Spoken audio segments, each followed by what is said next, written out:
welcome to a special mini episode of A Polite Notice, a single-seater podcast. We're here today with Emma and Imane to yap about a very special part of motorsports with two very special guests. Please welcome Manon and Maia. Manon and Maia are Formula One content creators specializing in delivering engaging and insightful content for the motorsports community. With a strong foundation in storytelling and a passion for F1's high-speed world, they craft compelling narratives that resonates with fans and conversations around the sport. Whether they're breaking down race strategies, sharing behind-the-scenes paddock gossip, or sparking debate with bold opinions, they bring energy and authenticity to the F1 scene. Outside their content creation, Manon and Maia are avid motorsports enthusiasts who love connecting with fans and celebrating the excitement of Formula One. Hello ladies, thank you so much for accepting our invite and welcome to A Polite Notice. We hope you both are doing well and we're super excited to have you here. To be fair, when I was discussing this with Dan earlier, when we met you at the event, I was actually telling her they were one of the first creators that I followed and that actually made me like the sport even more. So I'm super excited for this episode. So thank you so much for joining us. Thank you for inviting us. And hello. We are very well and we hope you are too. Thank you. Lovely, amazing. So first thing that we ask all our guests is basically, what's your earliest memory of racing? If you could share that with us.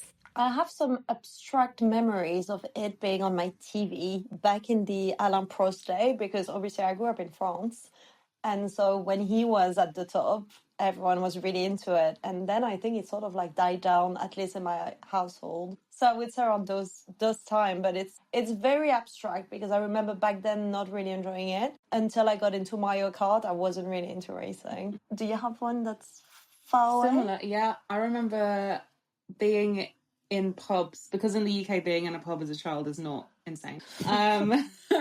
And there being Formula One on and just seeing Schumacher on the top all the time, because when I was growing up he just won every race. So and then I guess there was a period of time where Lewis was dominating that I wasn't watching, nobody in my family was watching, so I missed that whole era. It is a shame because I bet it was fun to be a British F1 fan then. Yeah, so more recently, I guess, or real first memories would be when we started actively watching, which was right after the summer break in 2021. So I would say the first Grand Prix we watched live was the Russian Grand Prix. So yeah, I would say the first race we've watched in the modern era of our lives was the Russian Grand Prix 2021 that Lewis won. Yeah, he took it from Lando after Lando went whee. So that was a good one to start. I remember my friends who were already really into it being like, oh my God, I felt so bad for Lando. And I was like, wow, what happened? They were like, well, you missed the win. I was like, oh, but he'll get another one. And turns out we had to wait 4 years. So, yeah, I guess that was our earliest memory of us actually paying attention. Wow, that's nice. I mean, it's good to know like how both of you got connected with the sports, even though like for both of you are from different backgrounds. It actually resonates with us because all five of us are from different backgrounds. So, for example, I'm from Morocco, and then Dan is from Romania, and then we have another American colleague as well. So we all met just out of nowhere, and then the sports connected us. So it's good to know that you both had a similar story to us.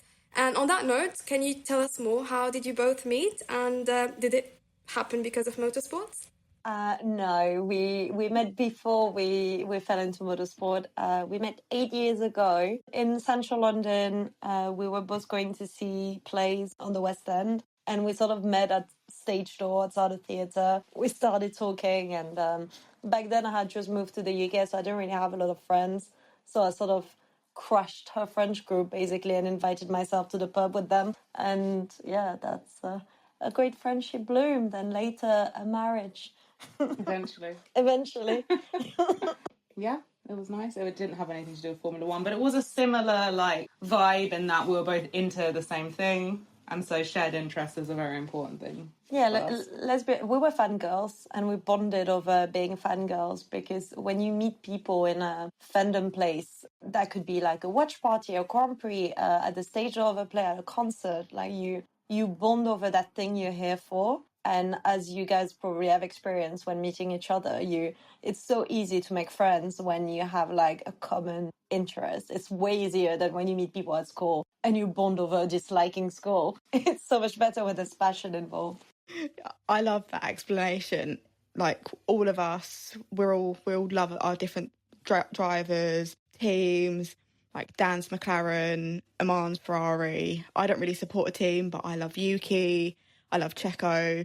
So they were my drivers, and we all love our different drivers, and it's so fun because we can all bond over our shared experiences with it. Like we all came into the sport different ways. Whether like me, I grew up with it. Dan, I think she watched Drive to Survive. So we all came into our different ways, and sharing the experience is absolutely fun. Like the giggles that we all have during races, the panic attack that we all have during races. I'm sure you guys have that experience as well, where you're sitting watching a race and like something really exciting happens with your driver and you're like, oh my God, oh my God, oh my God. Yeah. Us watching Brazil this year. Absolutely losing our minds. Yeah, I think we all were. Like, I loved it. It was literally in my top 3 races. Yeah. Watching it all happen and seeing Max first and whatnot. But yeah, and I think there was something so exciting about having the qualifying the same day as the race. And the qualifying was so dramatic with, Max and Checo getting kicked out of Q2 because of a last-minute crash and the controversy of, like, how late the red flag was. So there was so much tension already. Like, the Red Bull fans were very upset. It wasn't a good day. It was a stressful morning. And we all thought, like, oh, is it even worth... I think you said, should we just skip the race? Yeah. We've had enough. It happened, and we just sat in silence. For like 10 minutes processing. I said, you're going to have to make a video about it, but you don't want to. And then the race started and all that craziness happened. And it was such a good race as well because it showed like, racing in the wet. It also showed like the loophole of being able to pit if there's a red flag. So you could see which drivers were like holding on to for that red flag and which drivers couldn't. And it was a very, like, if you were to show F1 to someone for the first time, I think it's a very good race to show them. Because it shows the drama and the danger of it as well, so it's quite exciting. And absolutely. And Oli was there. Like, it was such an absurd weekend. To be fair, it wasn't exactly. It was the entire weekend. Like, I don't remember doing anything during the entire weekend. Yeah. And also, I remember messaging in the group and telling them, guys, I haven't gone to the washroom for 5 hours. Please help. What am I supposed to do in this case? Because I can't stop watching. And I feel like if I go and come back, I would have missed something. Because every 1 minute, something happened during that race. But it was so enjoyable. As you said, the best introduction for a new fan would be Brazil 2024. Yeah, agreed. But you need to, like, disclaimer that Alpine are not that good usually. It was a fluke. We were talking about that. We were like, could you imagine watching like 2024 Brazil and seeing Alpine P2 and P3, and then you actually fully watch the start of the race? You'd be like, not the start of the race, but start of the season, like looking back and being, but they were second and third, but they're last. Like the pure confusion. It was so funny. They finished P6, like the P6 that everyone else was fighting for, and nobody saw Alpine coming. Everyone thought, oh, it's between Williams, Haas, and Visa Kesha, and suddenly out of nowhere, Alpine was like, hold my baguette. I love that. Double podium changes everything. Yeah. I don't think any of us expected it, and it was actually quite good to see, like with Pierre and Esteban, seeing their little beef that they had, and then like just on the podium, seeing them together, they're really, really happy, and it's like just at that moment you were like, this is the podium that I really liked, and I didn't expect it because I was kind of expecting a Mercedes or a Ferrari. As we all would. McLaren. I was expecting either George to win, to be fair, but Brazil in the wet. But we got a Max win, and I'm really happy about that. On to our next question. What is your favourite part of building and engaging online communities within the motorsports world? I mean, if I'm honest, right now, my favorite part is all the fantastic opportunities that came from it. I would be lying if I said, oh, I love engaging with the community when last week I was hanging out with Christian Horner, you know what I mean? But ultimately, the reason we started is really because I used to make my edits just for myself, or I mean, in all transparency, I would post on Tumblr, and on Tumblr you get like 100 notes and you're happy, but it's 100 people and that's it, which is already great. And then I started posting on TikTok, and it's millions of views and people are engaging, and it's very nice. And I think it really came at first from wanting to talk to more people about F1, because obviously we have close friends that are, it's like all our friend groups sort of like pre-existing friend group fell into it at the same time, which was really exciting. But you also want to hear other point of views and bond with people that have your the same favorite driver as you. And so it came from like that need and wanting to tell stories, and stories are better told if there's someone listening and engaging. So I started it wanting to be my own Netflix, like almost doing my spin-off of Drive to Survive with a focus on like my drivers. And so that was the good part, like the reception and starting conversation and have people just like to talk to. Yeah, that was my favorite part originally. And talking to people for sure. And I think it's kind of evolved into, you know, us feeling a bit more responsibility to be like visible, and which is we're constantly changing up our content to try and get more of our personalities out there. But it's just talking to people, and cool things are nice, but it's not a reason to start doing it because it takes a lot. It takes a lot to get to those places. Yeah, it takes a lot of time and it's not guaranteed. Like, you just have to be lucky. And I mean, you know, it might be another question that you have later where we can get back to, but I think we are very lucky that a lot of our content doesn't include us in it, because I do a lot of edits, so it reaches way more people. And I would say that like a lot of our followers came from that. I'm glad that they stayed. But we, you know, as we all know, like being a female in that world, it's very difficult to convince men to at least hear you out. So you sort of have to establish yourself as a voice that they can take seriously, which takes time. Yeah. So it's really not easy, and we're feeling very privileged to have people's attention. Yeah, I think you guys also, like Imane said, you were the first people I saw for content creators. And I think the first video I watched, I think it was your funny Red Bull videos, the clips. And I fell in love. I was like, you guys are amazing. I was like, I had to click and follow, and just watching them. And I always laughed, and I was like, when I was having like a bad day, I'd watch it and like I'd get a laugh out of it, and it made me feel a lot better. And now seeing you guys from when I first saw you to now, like being at the Motorsports Awards and seeing you interview Christian Horner and everyone else, and it's like, wow, like you've made it, and it's amazing to see. From the silly Red Bull videos. I know. I mean, no, they're amazing. No, and I mean, like, obviously interviewing Christian Horner was great because it's Christian Horner, but I felt like the moment that was the most exciting for us was when we were invited by Red Bull to go into the Red Bull Energy Station to interview the F1 Academy drivers. And because we started as a motorsport account, but like Red Bull was always our team, and so to be sort of recognized and trusted by the team to make content for them, it is making it ultimately. Now it's like, oh, what's next? And there's always something next. But when you dedicate your time and your content to a specific driver or a specific team, it's nice when it's, you know, appreciated. And it's nice that the team enjoys the comedy club, because they could also have come into our DMs and said, you need to stop. So it's good to know that we've got like the seal of approval from the team. I don't see why not, because I think we make Max look quite good in a fandom that really often paint him as the villain. And I think that was the original idea as well,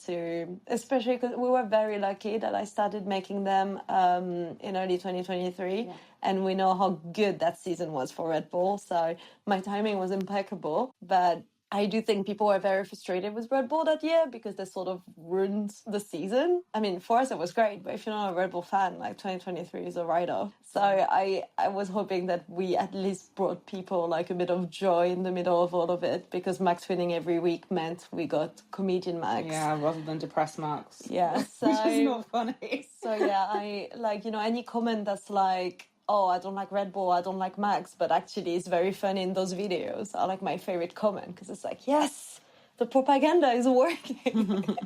Thank you so much, actually, for sharing that. On that note, because as you mentioned, you've been opening doors for so many audiences, especially female in this field, because we know how hard it is to get into this field if you're a female. because it's very male dominant and so on. And also, especially if you're like a minority group, if that makes sense. And I do remember that Dan and I have attended an event, a networking event, that both of you were there. I believe it was called Race for Diversity, and you both attended, which was really, really insightful. And since you've attended and you've also in the association of AFBE, could you please tell us more about that and how the initiative started? Sure, It's yours. That's my question. Manon can go and take a break now. Wow. I'm too white for this.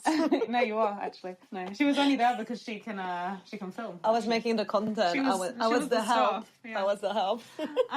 No, so I actually work for AFBE, which is the Association for Black and Minority Ethnic Engineers, and I run a program for young people to like get in. I was playing really badly. I run a program that helps young people discover motorsport. Basically, it's trying to describe to them all the different parts of motorsport, making science and maths interesting, kind of by describing like all the jobs you can have and things like that. So yeah, that's the main bit of my job. And then I worked with Race for Diversity, which is like a program that Motorsport UK runs, to put on the networking event that we met at, which was kind of the first networking event for predominantly people of colour who either work in motorsport or are interested in working in motorsport, because there has been like a lot of events for women but not for other minorities, so it was quite nice to be able to do that. Obviously the events for women are needed, so yeah, it was really nice, and it was great to just like get everyone in one room, which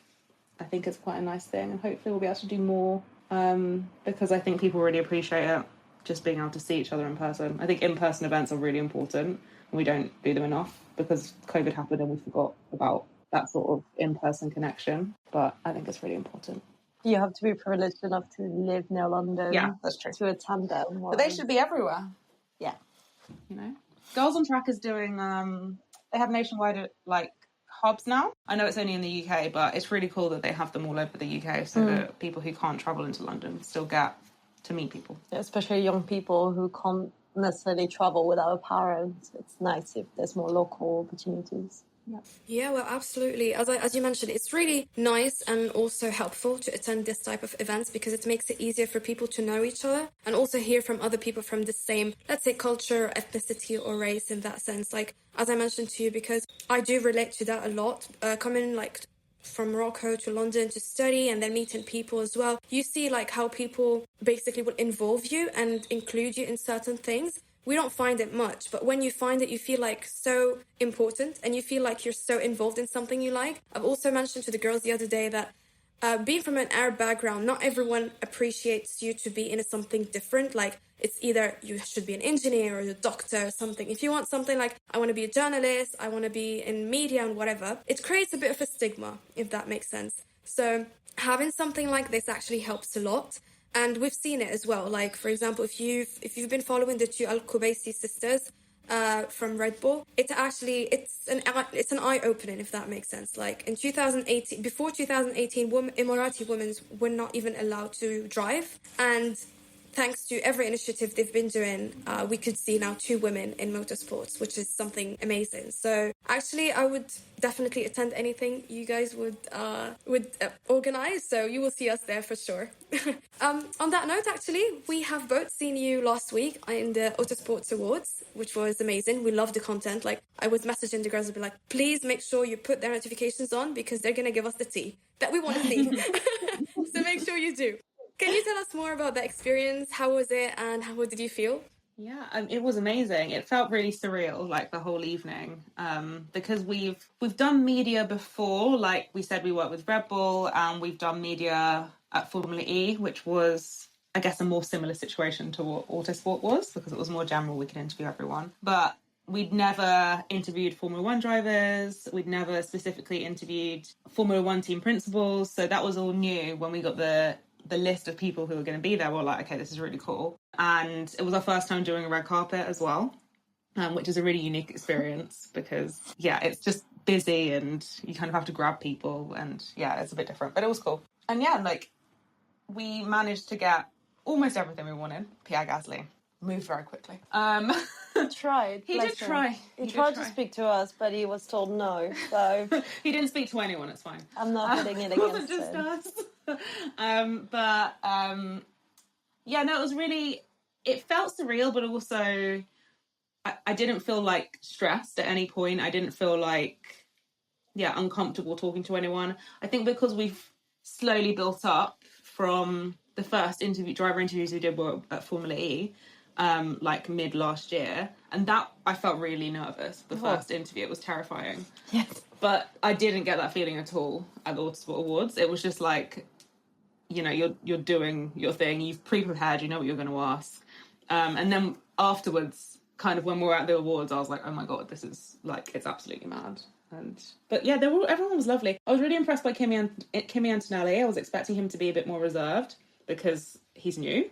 And he's young. Yeah, and he's super young. But he was so open, like... Yeah, very really nice, chatty. very charismatic. I think he's going to draw an audience, if you know what I mean. Yeah. But yeah, no, that was beautiful. I was going to say it was amazing. I think it felt that red carpet was packed on the media side, so you really. Yes, you had to fight for attention. You had to call people. You had to grab them, but also it gave you credibility as well, because when you go to a driver in another setting, it's almost like, oh, they're gonna wonder who I am. They're going to think, what are they doing here? They don't sound like journalists. But when you're in a red carpet, they know you're the media. They know if you're here, it means you got accredited, and so they will take you seriously, which, as you know, as female in the sport, you don't always feel taken seriously, but you ask them questions and they reply honestly like they would any journalist, and that feels nice. That feels very nice, because we spend, weeks, years watching them getting interviewed on TV, and finally you can get in and ask your question, which is quite exciting. And yeah, the after party was amazing because we were just on the dance floor with Will Buxton and Melcy, and Maia walked up to the Haas team principal when she had a bit too much to drink, and I was like, what are you doing? It's because our friend knows him, but I don't think I don't think you communicated. No, I don't think he got that from that interaction. But he's a lovely man. It's like he won't remember. He won't remember. You won't remember. I will remember. Yeah. No, it was lovely. But like Maya said, we should have freaked out from being here, but we didn't, because it's almost like a muscle that you practice and that you grow. And I don't think anyone would get in that situation without having that previous experience. That's why if you ever want to be a journalist or a presenter or anything, don't rush it, because if tomorrow you're invited to interview Max Verstappen, you won't be good at it, because it will be almost terrifying. I actually remember the first call we had with the Red Bull media team. We were like, oh, we'd love to do fan engagement stuff for you. Like, send us in the fan zone, let us talk to your fans. Or we'd love to interview the mechanics, or, like baby steps. And the media girl was like, oh, would you want to show Max the comedy club? And I was almost like, no, not yet. Like, I am not ready for Max Verstappen. You need to warm me up. So it didn't happen anyway. So it's fine. I wouldn't have said no, to be honest. But I thought, can we start small? Can I speak with GP, or I don't know. I mean, GP is not small, but I was like, are you sure you don't want me to do behind the scenes stuff and leave Max to the pros? But so yeah, any small opportunities is a good opportunity. That's why we really encourage anyone to have a look at grassroots motorsport. If you want to go make content at a local track, if you want to contact a little team and say, oh, can I interview your drivers? It's the best way of practicing, because you watch people do it, but it doesn't necessarily come naturally to go to someone, to ask questions, to know how to bounce back, to know to listen and not automatically think about your next question and sort of ignore what they're telling you. It is a skill. That's why people do that as a job. So yeah, definitely something we got from the Autosport Awards experience, is that we were ready for it because we practiced for, I want to say, a year, because we've only started doing drivers interview in April last year. I love that. I'll slightly throw you into a deep end slightly. You've kind of brushed up on, obviously, you've interviewed Formula E, and obviously now you've interviewed team principals and some F1 drivers. Do you have a favourite social media creator, motorsports personality, or team you've worked with, and why? I'm not going to say favourites from socials. I don't think that's fair. Like, content creator, that's our favourite. Yeah, I'm not going to say anything about that. Oh, okay. Are you about to say someone? No. I mean, I could think of people. I can think of people, but not. I haven't ranked them. Yeah. I haven't ranked them. And there's the people that you wish you could come up with those ideas, and the people that if I wasn't involved at all, I would still enjoy watching them. And then there's our friends that we're not like objective with. Yeah. Well, I think in terms of like, I guess on TV, obviously like Bernie Collins is a legend. I think it's incredible that she's there, but we haven't worked with her.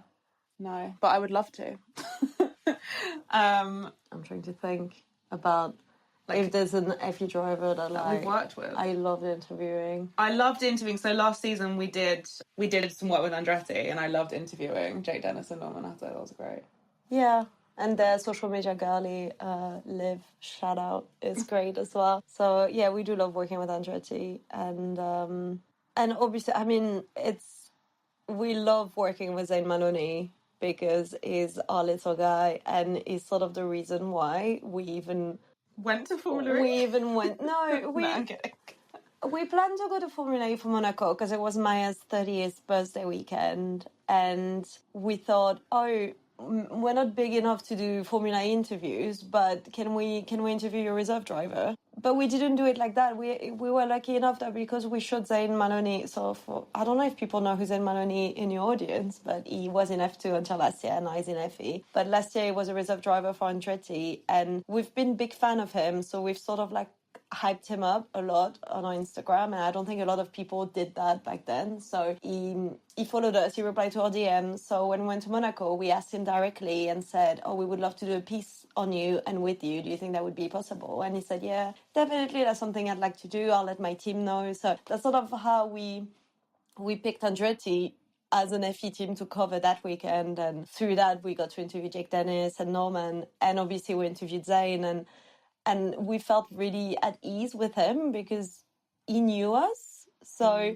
we didn't feel like we had to convince him of our credibility or where we're going to look weird because we knew so much about him. No, because there was almost that understanding between us. Like, he knew where we came from, and he was grateful for that support. And so I think it's brilliant. And obviously now that he's got a seat full-time in Formula E, we're very excited for the next race that we'll go to this year to make more content about him and really hype him up. And so I would say I want to say him. Yeah, because, and I feel like moving forward, the ideas we can think of with him, we can be sillier. We don't have to, he follows our content, so he knows. Yeah, I think there's nobody else that we've interviewed where we've been able to be ourselves as much, because nobody knows us until they meet us in an interview. And I've had the case at Formula E where they treat you like you're media to them, so they have no idea if I'm French TV, if I'm a serious magazine that's going to like trick them, if I'm a silly content creator that just wants to do lip syncing. They have no idea, so they're never going to give you all of them because they don't know what you're going to do with it. Whereas when you interview someone who knows you and trusts you, that's really nice. So maybe one day we'll build our relationship with Max Verstappen, but we're not there yet. So. Is Max Verstappen himself with anyone? Yeah. We will manifest it for you, don't worry.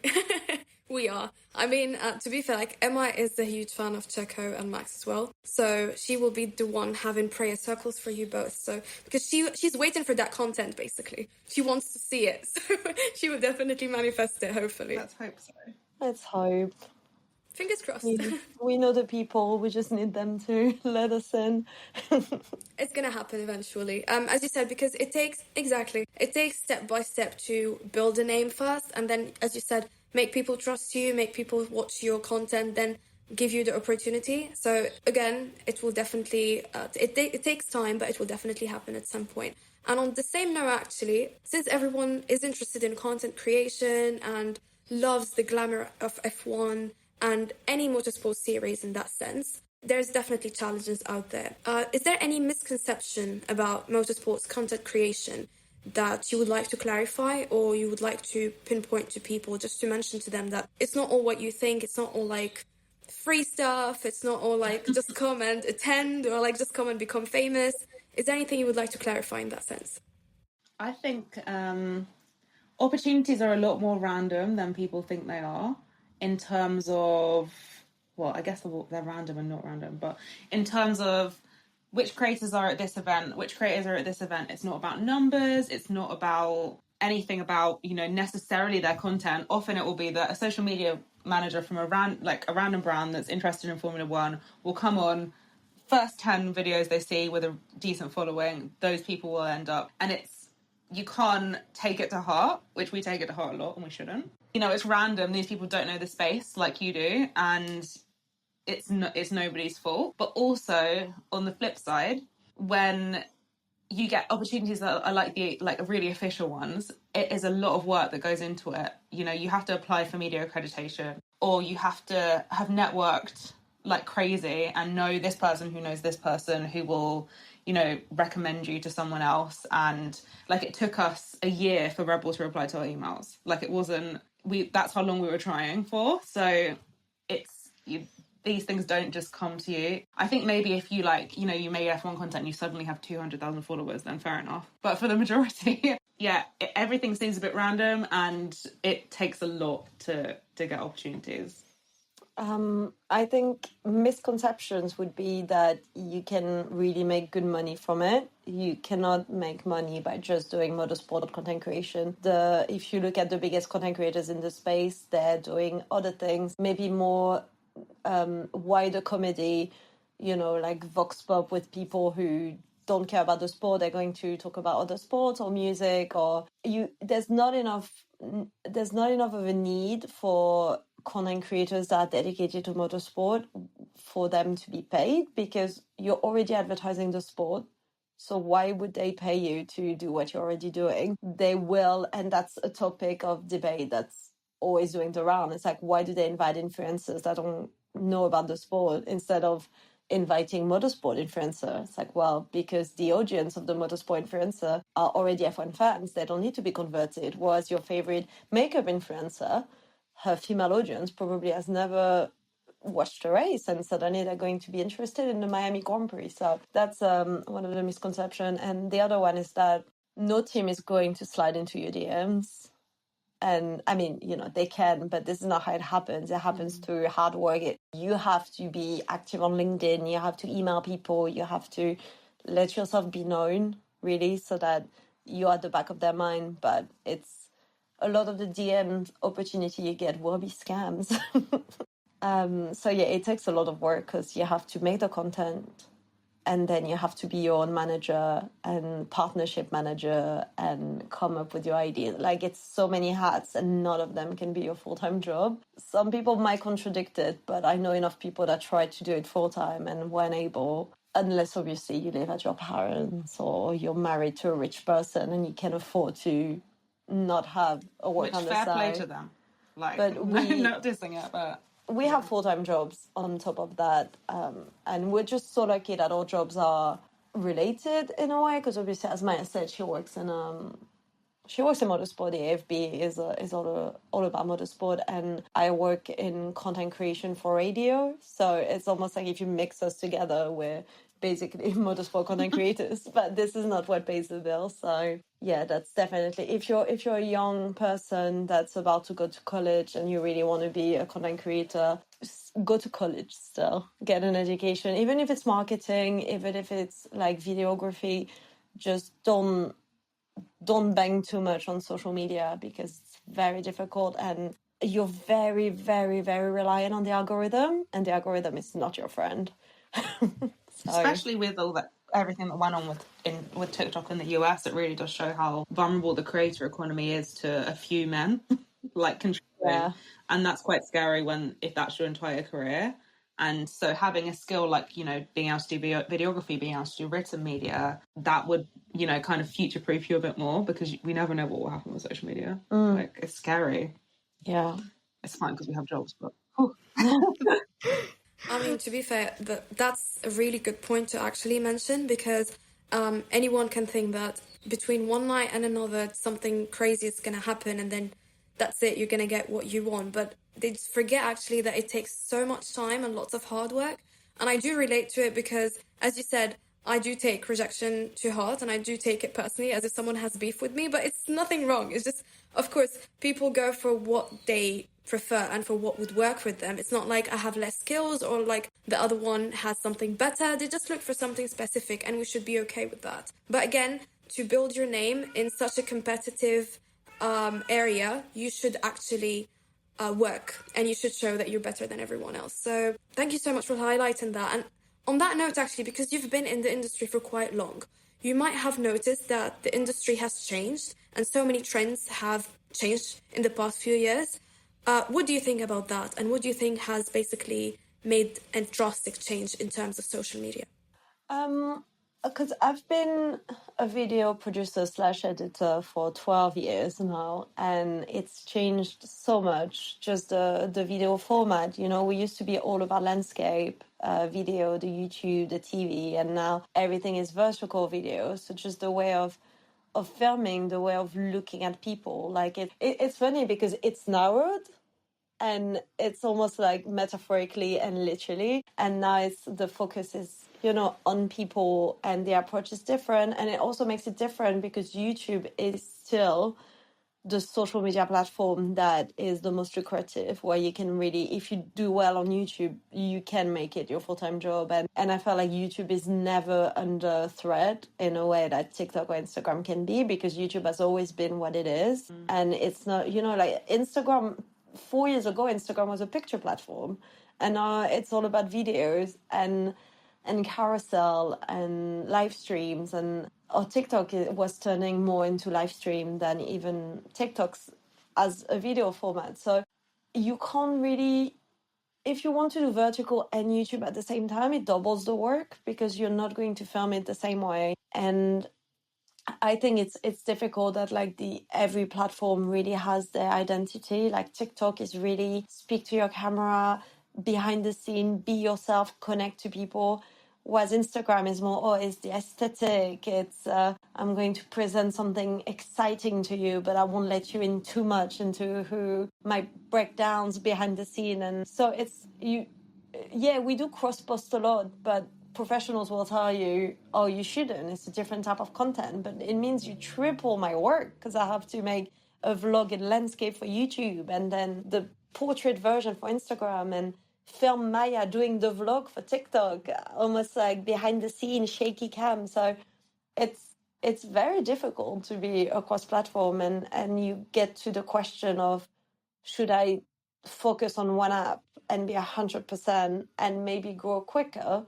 Or do I want to play on different platform, but it means you're slower. It's difficult. So I think, and I see it as work because we have brands that are on like all those different apps, and sometimes you've got a reel that's great and flops on TikTok and the other way around. And I wish we could all focus on beating one algorithm, but now you have to fight with like 3 or 4, and yeah, it's a bit crazy. It's like 3 different languages, you know. It's and we struggle with TikTok. I'm going to be honest. I feel like we're a tiny bit too old. We've missed the mark of, because I feel like nowadays, in terms of how our brains work, I don't think we're suited to TikTok. In terms of how our brain work, because if I want to say something, I'm going to message my friend. And I feel like the younger generation, if they have something to say, they're more likely to say it to their phone and show it to the world. They have their ability, and maybe because they FaceTime more as well. Like, I'm not really used to, obviously I'm doing it now, talking to you on camera, but I'm not really looking at the camera while I'm talking. My eyes keep going around because it's almost I'm on the phone with you. So having to film, it's a struggle. It's not natural to me, so I really have to force it out of me. Whereas I feel like Gen Z, for example, they just yap at their phone, and it comes so naturally, and so it's more engaging because it's more natural. So this is how it's changed in a way that I'm struggling to keep up with as someone who's in front of it.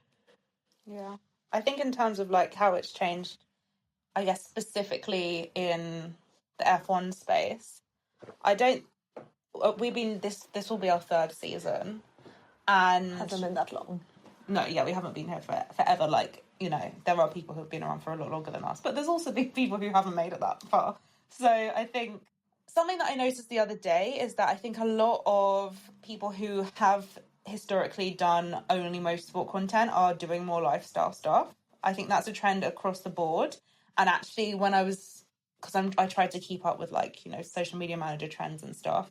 Last season, everyone was talking about relatability being really important and less aspirational content, more, you know, people being relatable. And I think it's kind of made its way to the motorsport world where people are talking more about their lives and what they're doing that's not around motorsport, which I think is important for us and something that we're planning on moving towards a bit more. And yeah, I think there's obviously a lot more women, which is great, but I think we're still kind of not allowing women to have opinions, which sucks. Well, it's almost like in order for a female creator to do well, God, that's going to be a bit controversial, but it's true. If she wants to appeal to men, she needs to be very, very funny or hot.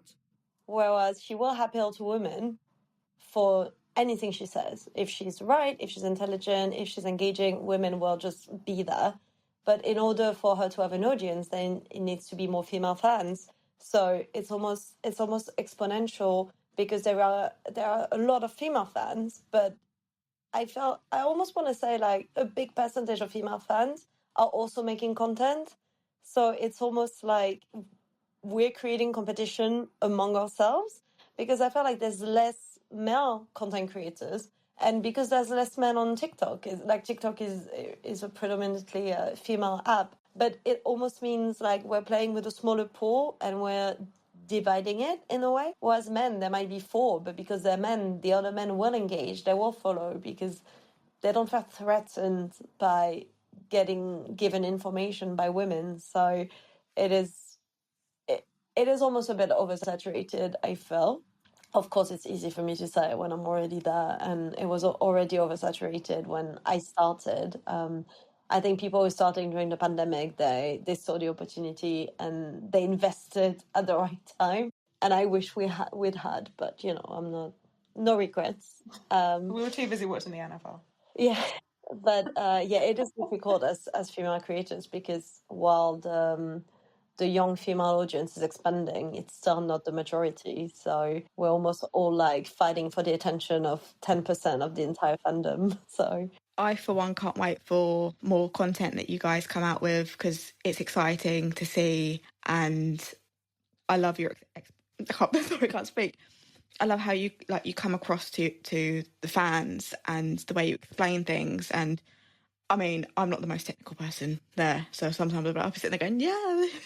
But I love how you explain it, and I'll be like, oh, okay, then I understand slightly. And yeah, it's so amazing to see like you two up on my phone, and just like some of the content you come across, like I come across, I'm a bit like, oh, I can't really relate. And then like I see you guys, and I'm like, these two are amazing, and I just love seeing that. And it's so exciting to see, and I generally cannot wait for some more of the content. I can't wait for F1 to come back and just see more of that as well.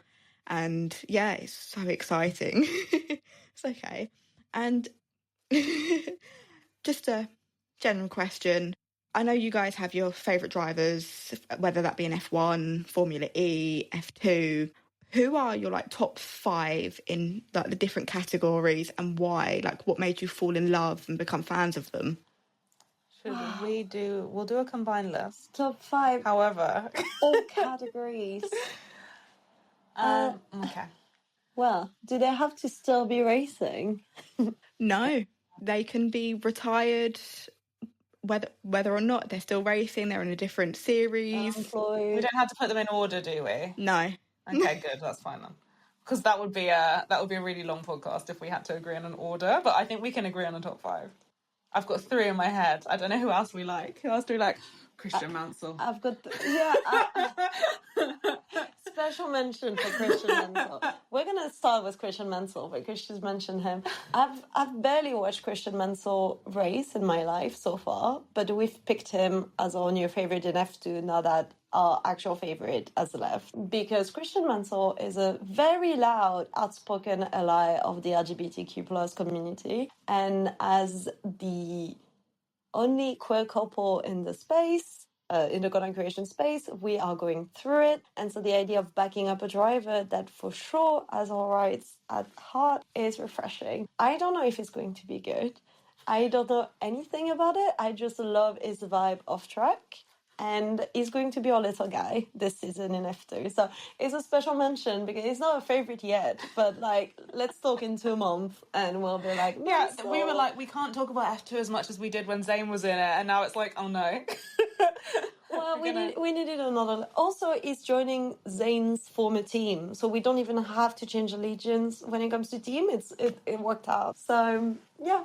And I mean, you have to invest in them when they're young, otherwise they retire and break your heart. But so yeah, special mention for Christian Mansell. Obviously, or mine at least, or big guy, our favorite, or like one and only. Okay, one and only. Was Daniel Ricciardo. Rip. I love you, Manon. Oh my god. I feel like I want to cry. I was literally telling Dan before you guys joined, because we were talking about drivers that have side hustles now, because we saw Esteban yesterday's in a trailer for a French movie. Exactly. And I'm like, drivers are finding side hustles. What's wrong? And then right after that, I saw Danny Rick making coffee for his Enchanté coffee drop. Like, it was a drop. The pop-up. The pop-up thing. And I'm like, why all of them are finding side hustles? I know Danny Rick now, unfortunately. He needs a job. Exactly. He doesn't have a seat yet. But I'm like, he's one of my favorite drivers, and I just don't like seeing him in the grid anymore. But like, they're finding side hustles, which is not right. Oh, yeah, he's got wine, he's got his clothing brand. Fine. He's fine. Like, I'm not concerned about his well-being. It's just sad that he's not there anymore. And it was something that we were kind of like, we were so close. We were this close to getting an interview with Daniel Ricciardo. I could taste it. No, not like literally. I thought you were saying we're so close to having him back in the seat. Oh, we were also so close to having him back in the seat, but we can't talk about that in public. public. This is the thing that I've been talking about for the past few weeks, right? But I haven't done it publicly, so you're the first people I say it to. I started mainly on board, which back then was called Unbiased F1 Fan, which was sarcastic, but nobody got the sarcasm and I kept being bullied, so I changed the name. I was like, clearly I'm biased, that's the joke, but people weren't getting it. I started making content when Daniel was announced as Red Bull Reserve third driver, because I thought if I work hard enough, I will be big enough to work with Red Bull. And by the time that happens, Daniel will have worked hard enough to be back in the seat, and we will both meet at the top. I did my part, he did not. Or the management, something happened on their side, and now I'm up there with no Daniel, and I'm annoyed by it, because it's like, I did everything, it worked.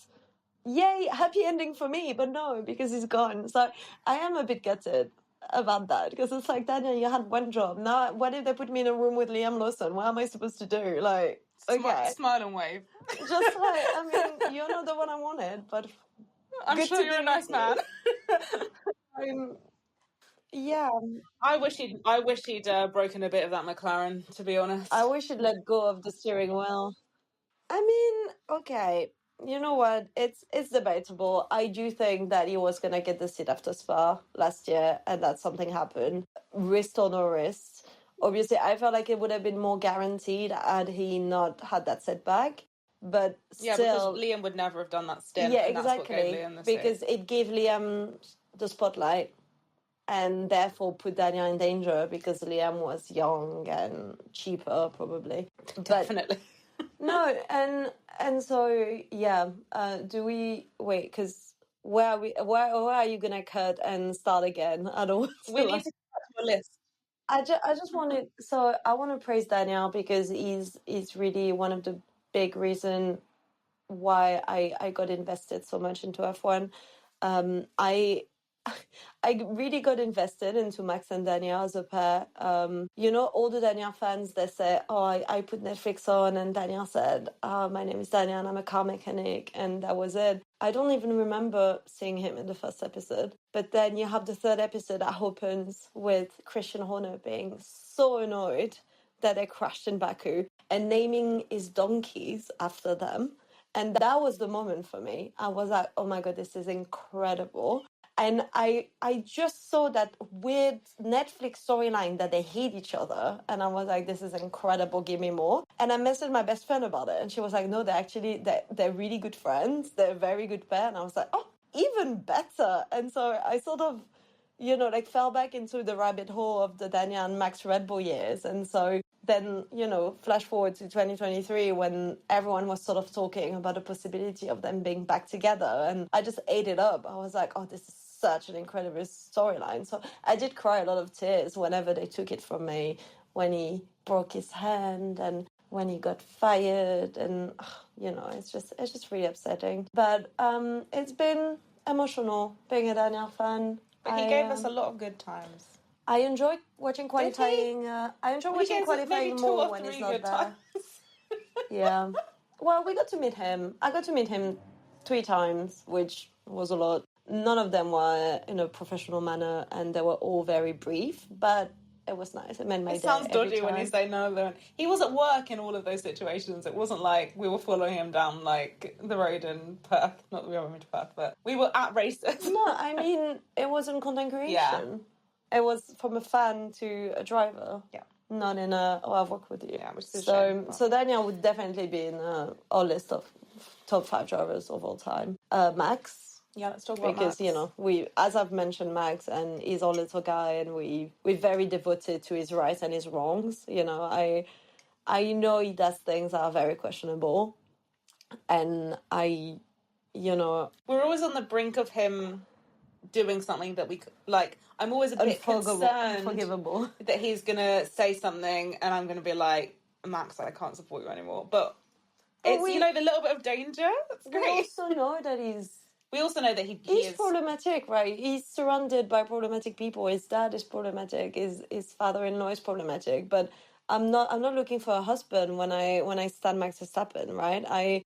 I'm a fan of his racing. I love his attitude, which I know is controversial, but I personally love it. If it was another driver doing what he does to my driver, I would absolutely hate him. So I'm not being a hypocrite. I love Max because I'm a fan than not to be. It is easier to be a Max fan than a Max hater. So I did feel very torn Abu Dhabi 2021, because obviously I came in that day really wanting Max to win, and at the end I was like, oh yes, but not like that, because my empathy is kicking and I felt bad for Lewis. And we also love Lewis. And obviously, the internet is on fire, and so I was so happy for him, but I wasn't like, haha. I was more like, oh no, I wish there had been a clean win. But... To be fair, I actually get your point, because Max is very good at his craft. Like, there would be no Max again in Formula One. Unless, of course, his kid, that we will see in a few years. But there would be no one as Max. Yes, he's controversial. Yes, he's questionable. But he's good at what he does. And when he speaks, he actually delivers. He's not like someone who speaks a lot and then goes on track and just waffles or like fumbles anything. He actually shows. And Brazil was a big testimony to that. From going from 16 or 17 to first, he actually just stopped everyone from bullshitting about him. Which is good. So, exactly. When you say something and when you're very open about your opinion, but then you show what you can do, it actually compensates, or actually even makes you a better person, if that makes sense. And people should stop actually putting his, what he says among his own craft, because you find so many Max haters just be like, but he said this, or he has no limits, or this and that. See what he does on track, and I guess that's what makes you a fan, if that makes sense. Yeah, he is entertaining on and off track. Yeah, and I think people really do take it too seriously. I think, I don't think Max does any harm. He doesn't do any harm. He's not harming anyone. And yes, he might say some things in the heat of the moment, and he might say things, in interviews, but he's not... He's not mean. He's not mean. He's not being homophobic, sexist, racist. Personally, he surrounds himself by those people, but he is not. So he's not causing that harm. And I think it's, if it comes down to it, I think Max will ultimately do positive things for the sport. Every time he talks about sim racing, those are things that I'm involved in, like how important sim racing is for inclusion. Something that F1's doing a really bad job of right now. Max is actually talking about, obviously there'll be women involved and stuff. So I think, maybe when he starts racing, people will see that he is actually genuinely going to do positive things for the sport. Anyway, We love Max, he's great. Yeah, I don't know if I would get along with him, but I like his personality. I like how, you like watching him being sweet with P. You like how he plays his boundaries. I really like that he knows his boundaries, like what he's willing to give to the sport and what he isn't. I like that he doesn't or claim to not care about records, and he's just here until he's not having fun anymore, then he'll retire and it won't be the end of the world for him. I like that he's like family oriented. Like there's a lot of sweetness about him, and at the same time he likes putting on the hat of villain of motorsport, which I think is very entertaining without it being an act. Everyone who was winning was the villain though. Like Lewis was winning for years, and Lewis is like the savior of the sport now, but he was the villain because he won. It happens to everyone. So I think Max is a very compelling villain. Yeah. And I'm happy for him to be seen as such, because I'd rather Lewis wasn't, because Lewis is already getting like hate for the wrong reasons. So I don't want Lewis Hamilton to be the villain of F1 just because he wins too much. No, like let Max have that. Like who cares? He can take it, I think, and he doesn't mind. So third driver, I guess, when we won't expand on Zayn because we've talked about him already, but Zayn is like a little guy from the Caribbean, and we like his personality. We wish he showed it more, so we're trying to work on that. And it's just like, we got invested in him because Maia was like, I can't believe there's a driver from Barbados. Like we absolutely need to like keep an eye on him. And the more you root for someone, you get attached to them. And he's such a good driver. You know, like when you I was kind of like, we'll watch him and maybe he'll be good, but he's really good. Well, I mean, his first season, he wasn't amazing, but the 2 times we saw him in real life, he finished second, which was, I think, his only 2 podiums that season, but both times Silverstone and Zandvoort, we were there. And honestly, it gave us more joy than the F1 race, because obviously Max won both F1 races, and it was 2023, it wasn't hard.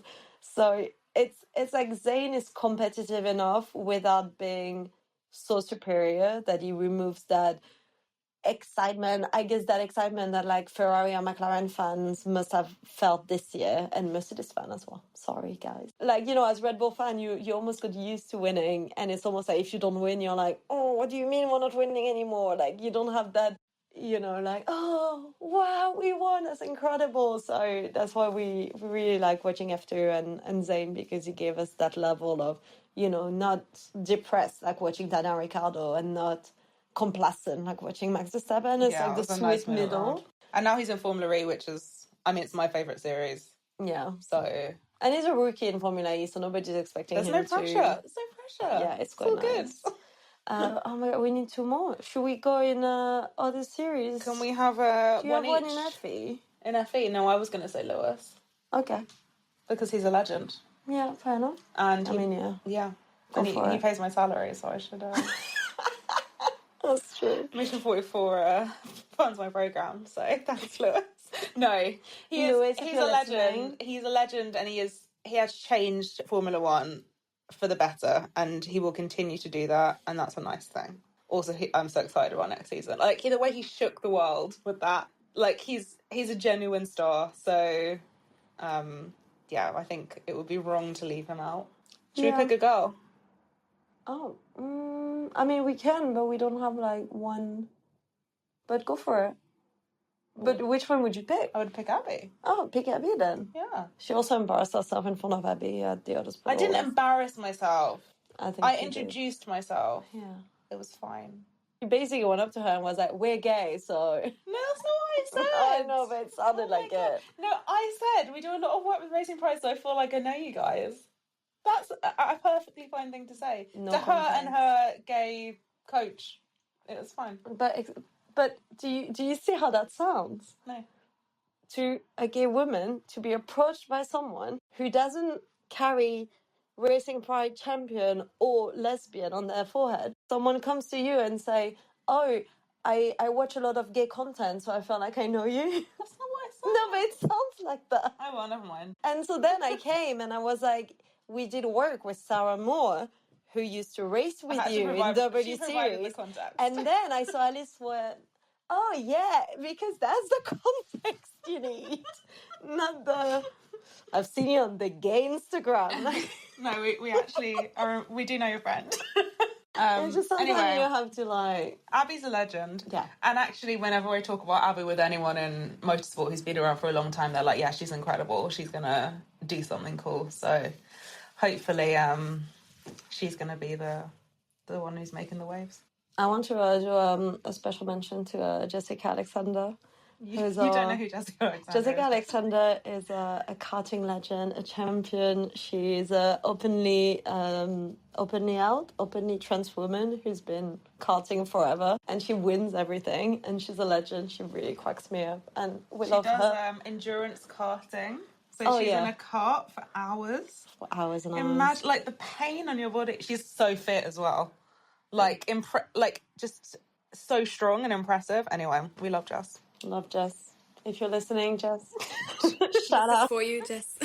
To be fair, it's actually worth mentioning these women in the sports because they're actually proving everyone wrong that women can't be in the sports or like they're not fit enough for it or they can't do it. But like, for example, these examples, like if you're in the car for such long hours and you're driving even better than others who are men, you deserve to be there. You deserve that spot. And we also like in one of our first episodes, we also compared cars in different series with the F1 Academy car, and we saw that these women actually are driving better than lower formulas that we have. So they really do deserve the spots they have, and they really deserve the funding that we should give. And touching on what Max and Lewis are doing as well, it's a good initiative that they are supporting women. Not all drivers are doing it, to be completely fair on that. And like as you said, if you're controversial but you're doing such a good thing and you're like supporting other causes, it doesn't make you controversial anymore. Like people should like you for what you do. Yes, you're questionable. Yes, what you say is different. Maybe not for everyone's ears, but check what the driver is doing behind the curtains and in the background. They're actually good human beings, and they're human beings at the end of the day anyway. So yeah, it's good to mention that as well. Yeah, and I think people are short-sighted because it's not hard to see that 10 years from now, Max will only be seen as a legend, whether he does amazing things after retirement off track, whether he goes on to win Le Mans, whether, you know, there's like such good thing in his future, but also like nobody looks at the Schumacher years and think, oh, he was a bit rude on the radio, or no, everyone goes, oh, he was a legend, he wasn't afraid, or like even like Ayrton Senna, who's like the legend of all legends, was the one to say you need to go in the gap when there's no gap, and that's what Max does and get crucified for. So we know that it's really just people frustrated because it's not their driver, and I get it, it's sport. Like it's almost like I wish there was a sweet spot between, oh, you shouldn't hate on drivers, and active hate. I want the middle banter that the football fans do. I love going to watch F1 in a pub and there's Mercedes Lewis fans and we're wearing Red Bull gear and we banter. It's not mean. Yeah. It's not cruel. Max and Lewis are not in the room. Yeah. And it's just like, oh, you're crying. You know, it's silly. Yeah. Yeah, also, like, don't get emotional, like, not don't get emotional, but don't take personally what someone's saying about your favorite millionaire driver. Like, he's fine. He's all right, yeah. Right, I guess we're all done with the questions. Emma, do you want to add anything? No, I don't think so. But thank you for joining us, and it's been amazing talking to you too, and getting to know you a little bit more, and it's just been amazing, and I just can't wait to see what you guys come out with more. Absolutely. Yeah, it's been a pleasure, honestly. As I mentioned, it's really good to see people like you doing the job that should be done in this industry. Make it easier for female fans, for new fans, really. Like, find it so hard sometimes to include someone in F1. They're like, oh no, it's too technical for me. Or like, why would I watch just people going in circles? But you're making it so fun and so easy for people to just come along and join and have fun and basically just enjoy the sport. So thank you so much for that.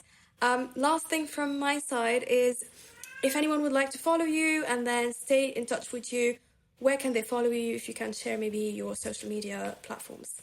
So we are at Mania on board, all in one word, absolutely everywhere, but Twitter, where there's an underscore between Mania and on board, because for some reason Mania on board was already taken. But yeah, Mania is a mix of our name, Manon and Maia, Mania and on board, because I watch more on board than actual races. So that's where it came from. And also because if you had F1 in your username, you get a season disease. So there we go. Love that. Amazing. Well, everyone who would like to follow them, please make sure you do. They're available on Instagram, TikTok, pretty much everywhere. You can also meet them in person, hopefully at some of the events. Please make sure you do. Well, that was our episode with Manon and Maia. Thanks for tuning in to this episode of a Polite Notice podcast with our special guests, Manon and Maia. We hope you enjoyed it. Don't forget to like, subscribe, comment, and follow us on Instagram and TikTok. See you next time. Bye-bye.